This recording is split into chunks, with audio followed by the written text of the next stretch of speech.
Mes vidéos sur l'exploitation des matières premières en Afrique, mais il faut que je le rappelle ici. Nous ne sommes plus dans une économie de matières premières. Nous sommes dans un monde qui est totalement dominé par l'économie de la connaissance et de la technologie. C'est absolument indiscutable. Voici les 10 plus grosses entreprises au monde par capitalisation boursière. Cherchez les entreprises qui vendent des matières premières.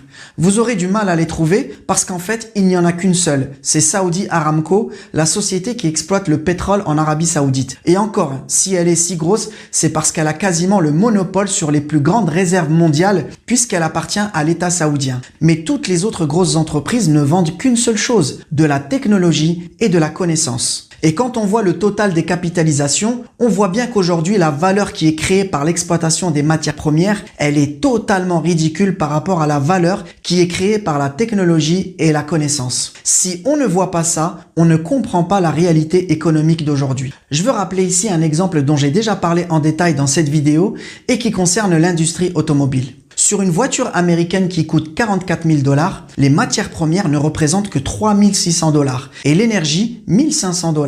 Tout le reste de la valeur, à part la TVA bien sûr, c'est de l'industrie, de la technologie, de l'ingénierie. Et ça va dans la poche de qui? Des pays qui ont les usines de fabrication, qui ont l'industrie. Les autres ne prennent que des miettes. Les autres, c'est-à-dire ceux qui vendent les matières premières, notamment les pays africains, et ceux qui vendent de l'énergie, comme les pays du Moyen-Orient. Et ce n'est pas parce que vous voyez des Saoudiens ou des Qataris avec des voitures en or que ça veut dire que ces pays génèrent de grosses richesses au niveau mondial. Absolument pas. C'est simplement que dans ces pays, la richesse créée est très concentrée sur un petit nombre d'individus. Et donc forcément, elle est plus visible. Mais il faut garder à l'esprit les vrais ordres de grandeur. Juste la Californie, toute seule, c'est 3 fois le PIB de toute l'Arabie Saoudite, 8 fois le PIB des Émirats et 15 fois le PIB du Qatar. Ça, c'est la réalité du monde économique aujourd'hui. La technologie, la connaissance a largement plus de valeur que les matières premières. Et le grand drame des pays africains, c'est qu'ils sont presque tous, encore aujourd'hui, dans une économie de matières premières. On va parler ici d'un exemple très frappant de ce problème, c'est l'industrie du chocolat et la production de cacao. Le chocolat est maintenant un produit extrêmement consommé dans le monde entier.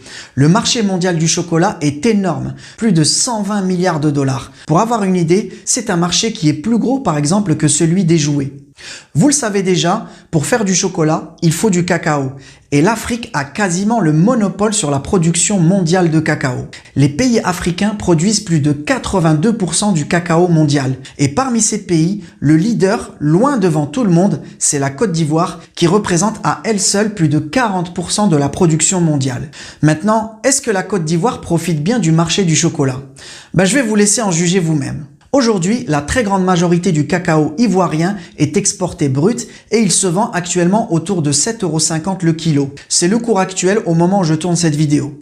Maintenant, prenons le produit fini. Une tablette de chocolat noir à 99%. Donc, elle ne contient quasiment rien d'autre que du cacao. Et bien, à l'arrivée au supermarché en France, au moment où je tourne cette vidéo, elle coûte 3,09 € pour 50 grammes, ce qui fait 61 € le kilo. En enlevant la TVA de 5,50 € sur les produits alimentaires, ça revient à environ à 58 € le kilo. Et donc, la Côte d'Ivoire reçoit 7,50 € alors que le prix final en France est de 58 €. Pourtant, c'est un produit qui ne contient que du cacao ivoirien et rien d'autre. Alors certains vont dire oui, mais avec 1 kg de cacao, on n'a pas 1 kg de chocolat noir. C'est vrai, mais la différence n'est pas énorme. Avec 1 kg de cacao séché qui sort de Côte d'Ivoire, on arrive à obtenir environ 850 grammes de chocolat noir. Donc ça n'explique absolument pas cette grande différence de prix. Le prix final du chocolat en France est énorme par rapport au prix du cacao en Côte d'Ivoire. Et donc si on voit ça et qu'on va pas plus loin, la première réaction, c'est évidemment de se dire que c'est du vol, que la Côte d'Ivoire se fait piller ses richesses. C'est un discours qu'on entend très souvent pour les pays africains. Et ça, malheureusement, c'est parce qu'on ne comprend pas ce qui fait réellement la valeur dans l'économie d'aujourd'hui. Même dans un produit qui a l'air aussi simple que ça, une tablette de chocolat, eh bien ce qui fait la valeur principale de cette tablette, ce n'est même pas la matière première qu'elle contient, le cacao, mais c'est tout le processus industriel qui suit la récolte. Et c'est bien plus complexe que ce qu'on croit. Voici toutes les étapes industrielles pour produire quelque chose d'aussi simple qu'une tablette de chocolat. Et dans la plupart de ces étapes, on utilise de grosses machines industrielles. Ici, par exemple, c'est ce qu'on appelle la torréfaction. C'est une étape importante pour développer les arômes du cacao, mais sans brûler les fèves. On utilise pour ça des torréfacteurs industriels avec un contrôle de la température extrêmement précis. Ici, on a l'étape qui s'appelle le tempérage. C'est l'étape qui sert à stabiliser les cristaux de beurre de cacao et c'est grâce à cette étape qu'on peut avoir un chocolat brillant et cassant. Et en fait, à chaque étape du processus, le produit prend de la valeur jusqu'à sa valeur finale dans les rayons du magasin. Et dans chacune de ces étapes, ce qui coûte cher, c'est essentiellement l'ingénierie, la technologie et donc c'est de la connaissance. Et c'est tout ça qu'on appelle la chaîne de valeur d'un produit. Maintenant, qui profite réellement de cette chaîne de valeur pour cette tablette de chocolat? Est-ce que c'est la Côte d'Ivoire ou est-ce que c'est la France? Eh bien en fait, ni l'un ni l'autre. Regardez dans quel pays est réalisée chacune de ces étapes.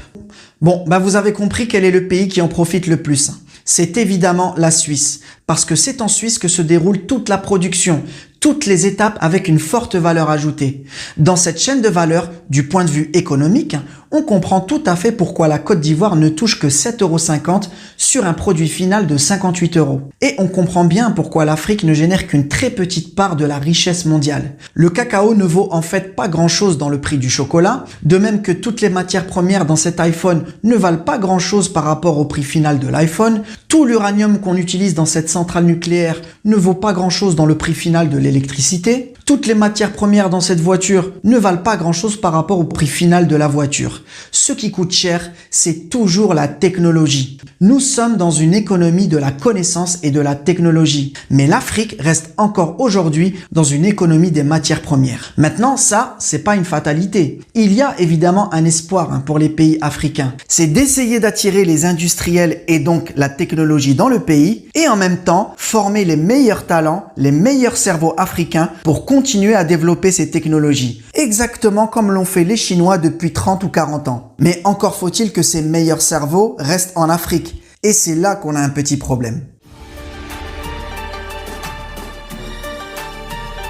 L'Afrique est un continent qui regorge de cerveaux et de talents. 60% des Africains ont moins de 25 ans. L'Afrique est le continent qui a la population la plus jeune du monde et c'est le continent qui fait le plus d'enfants. En clair, les cerveaux de demain seront en grande partie africains. C'est absolument incontestable. Mais pour l'instant, ces cerveaux ne sont que très peu utilisés pour le développement de l'Afrique. Il n'y a pas assez de technologie sur le continent. Il n'y a pas assez de débouchés. Et donc ces cerveaux sont essentiellement aspirés par les grandes puissances économiques. Et c'est pas un hasard. Les grands pays ont tout fait pour attirer les meilleurs Africains ces 30 dernières années. Vous regardez dans tous les grands pays développés, ils ont tous, mais absolument tous, des mesures spéciales pour attirer les personnes qu'on appelle hautement qualifiées, les ingénieurs, les chercheurs, etc.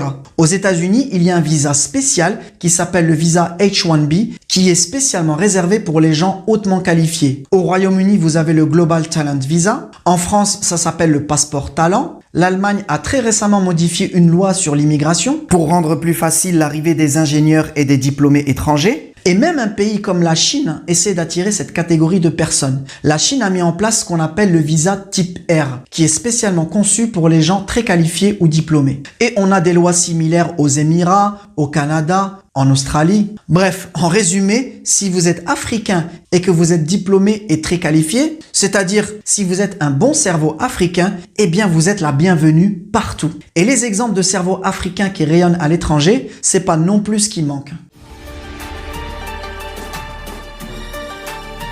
Je vais donner ici quelques exemples dont les noms ne vous diront probablement rien, mais pourtant, ces gens qui viennent de pays africains apportent une plus-value exceptionnelle aux pays dans lesquels ils travaillent. Vous savez probablement que le secteur de l'intelligence artificielle est en plein boom. Et on connaît les grandes sociétés qui font avancer ce domaine comme Google, OpenAI ou Microsoft. Mais ce qu'on sait moins, c'est que la société derrière qui rend tout ça possible et qui est en réalité celle qui profite actuellement le plus de ce secteur, c'est Nvidia. Parce qu'elle a une technologie spécifique aux cartes graphiques, les GPU, qui sont utilisées dans l'IA. En seulement un an, la valeur boursière de Nvidia a totalement explosé. Elle a été multipliée par 10. Au moment où je tourne cette vidéo, Nvidia est tout simplement devenue la deuxième plus grosse entreprise au monde au niveau de sa capitalisation, devant Apple, Google et Amazon. Nvidia est valorisée actuellement à plus de 3200 milliards de dollars. Je sais pas si on se rend bien compte, la valeur de Nvidia, aujourd'hui, une seule entreprise, c'est plus que tout le PIB de la France. Le succès de cette entreprise est absolument incroyable. Et bien, parmi les meilleurs chercheurs et ingénieurs qui participent à ce succès chez Nvidia, il y a une Marocaine extrêmement talentueuse que peu de personnes connaissent, Yasmina Benkoui. C'est une ingénieure, chercheuse et data scientist et qui est diplômée d'une école d'ingénieurs marocaine, à Rabat. Elle a ensuite été aux États-Unis où elle a notamment participé au développement de la robotique chez Amazon avant d'être recrutée par Nvidia. On ne s'en rend pas toujours compte, mais la plus-value que ce genre de personnes apporte dans l'entreprise et plus généralement dans l'économie du pays où elle travaille, c'est absolument énorme. Ces gens-là valent littéralement de l'or. Et évidemment, les grandes entreprises de la technologie font tout pour attirer ces meilleurs cerveaux. Un autre exemple dans le domaine de la construction. Chaque année, la Société américaine des ingénieurs civils décerne le prix du meilleur ingénieur de l'année à celui qui a fait le plus avancer le secteur de la construction ou des techniques de construction. Et bien l'année dernière, l'ingénieur qui a été élu le meilleur de tous les États-Unis, c'est pas un Américain, c'est un ingénieur sénégalais, Mor Diao, qui est ingénieur et entrepreneur et il a reçu ce prix pour sa contribution exceptionnelle à ce secteur dans la région du Texas.